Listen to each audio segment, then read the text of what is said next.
Hello, hello everybody. I hope you hear me. It's exactly 1 o'clock. We wait another 1 or 2 minutes and then we start our workshop.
So hello everybody again.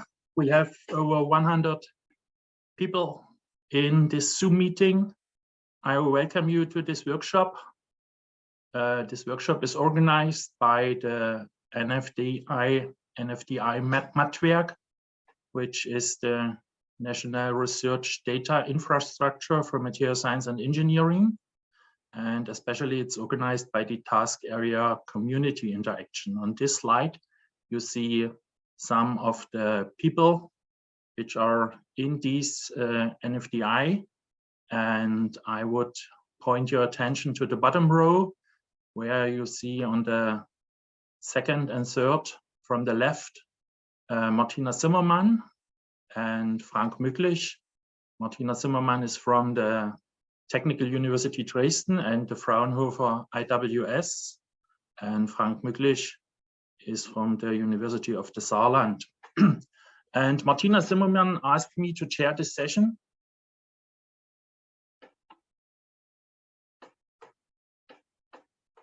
I don't know, I don't understand what do I have to do? Oh, I see, sorry for that.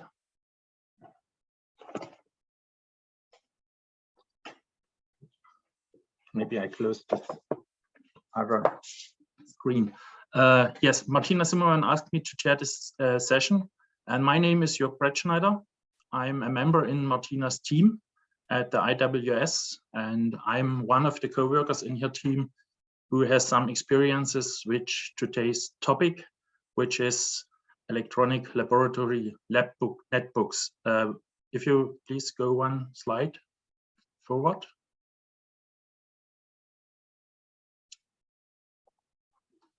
Yes, we have electronic laboratory netbooks, or short ELNs, and we will discuss what they are and why we need them.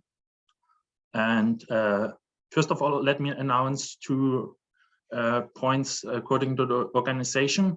We will record this Zoom meeting, and this Zoom meeting will later be available on the NFDI website. And second, we have 2 co-hosts today, Elisabeth Elschner and Stefan Klein. Elisabeth and Stefan are from the DGM, Deutsche Gesellschaft für Materialkunde, German Materials Society, and they will support me and our speakers by managing this Zoom meeting. Yes, electronic laboratory notebooks, ELNs, what they are and why do we need them. ELNs are on everybody's lips in these days, and the organizers of this meeting had the idea to give the community an overview on the state of art in this field. And this is planned to present you. It is planned to present you not only one ELN, but nothing less than 6 ELNs here. And so you have the opportunity to compare them and discuss with the experts. And at the end of the meeting, maybe you can see which ELN fits best to your own requirements. I will introduce the speakers in a minute, but let me first present on the next slide our agenda. We will have this short introduction here, which I give to you, and then we will have 2 sessions. In the session 1, we will present you, or the speakers will present you 3 ELNs, and we have planned to give a presentation for 20 minutes, and after each presentation we will have a short discussion, 5 minutes directly to this presentation. That means directly to this ELN which was presented. And then, yes, you will see 3 ELNs in session 1. Near the end of the session 1, we will start a live poll. We will ask you 4 short questions on your research field and on your expectations according to ELNs. This will take you 1 minute. You have only to do 4 clicks on buttons, and we will ask you to do this at the end of session 1 or in the break or at the beginning of session 2. Yes, in session 2 there come another 3 ELNs, and then finally in the second part of session 2 we will have 30 minutes general discussion, and we invite you to ask questions to the whole field of today's topic, the role of ELNs in today's data infrastructure, and you can just ask questions to the group of our experts. Yes, the next slide, please. Yes, here are our speakers from the 6 ELNs, and I will try to introduce them in, if I remember correctly, in the order. We will start with Markus Scheidgen, who is from the consortium FAIRMAT at the Humboldt University of Berlin. Then we will have second Nicolas Carpi, who is CEO of a software company, DeltaPlot.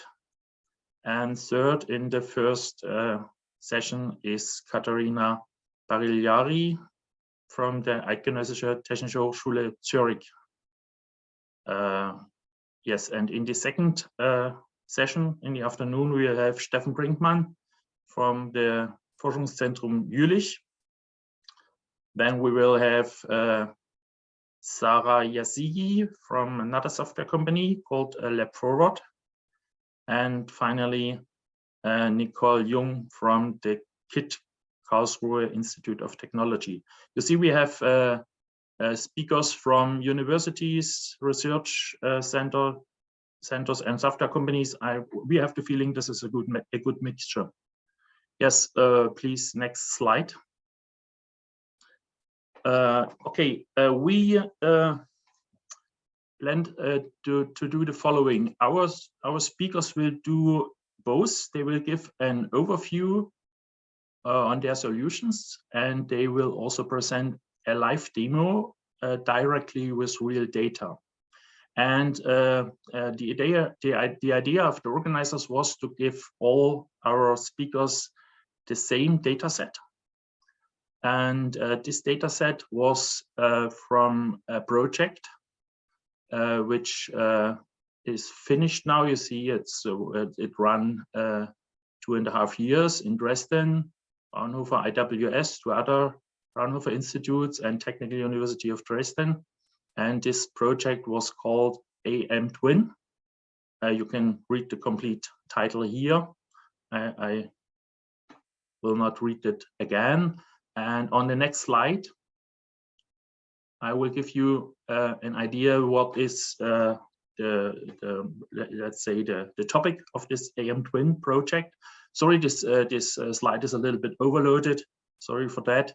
I would like to guide your eyes in the middle of this slide, and you see the title AM Twin. AM, it comes from, I don't know, maybe everybody of you knows that, but maybe there are some people inside who do not come from the material science company field. Yes, AM stands for additive manufacturing, and we considered a special process which is abbreviated SLM. That means that stands for selective laser melting, which is in easier words 3D printing with metal powder. And yes, in order to make a good design for components, I have here a component which comes from a wheel from a turbocharger in the middle of this slide. You have to understand the whole process, the structure of the material, and the properties of the material. And if you look on the structure, you have to deal with such questions like the grain structure, or the anisotropy, which is the different orientation of the individual grains, or on the surface structure, or you have to deal with defects which can be pores or even cracks. And the idea is that you have to connect, you have to find a connection between the process, the parameters of the process, and the structure which emerges. And then finally, this is a general believing in material science, the properties are determined by the structure. So completely, you have to understand what we call the process microstructure property correlation. And this is what more or less is tried to illustrate here. And this is what the background of this AM Twin project was. Next slide, please. And this was my final slide. And this gives you an idea on the data set. This data set comes from a material produced by laser, powder bed fusion, a little bit different name here, both are valid. And this material is titanium with 6% aluminum and 4% vanadium. And we have 2 batches, let's say 2 experiments. And you see on the slide that this is what we call process, are different in some way. We have different velocity of the laser. You see 850 millimeters, 1200 millimeters, and we have different temperatures and different pressures in the heat treatment which came afterwards. That means we have 2 processes here, and we have 2 types of samples which were made from this raw material. We have a sample which we call, every material scientist knows what it is, a tensile test specimen, which is seen on the bottom of this slide. And we have what we call test cuboids. And these 2 samples, the cuboids, simply cubes, these are the samples which were investigated, and we did some typical material testing and some typical material characterization, which was in this experiments, a hardness test and a tensile test. And from the characterization field, we have a pore analysis, and we did some scanning electron microscopy. And from that, we get data. And you see, we have, I believe, 3 data types here. We have some TXT, which is plain text. We have JPEGs, and we have some Excel data. And this data set was provided to our speakers, and we asked them to do or to incorporate this data set into their ELN, and that is what we will see now. And next slide, please. I believe, yes, we are now at the point where we start our 3 ELNs in the first session, and we start with Markus from Fermat at the Humboldt University Berlin. Markus, the stage is yours. Great. I think you have to stop this. Yeah, exactly. Then now I can share my screen. So let me try to find the right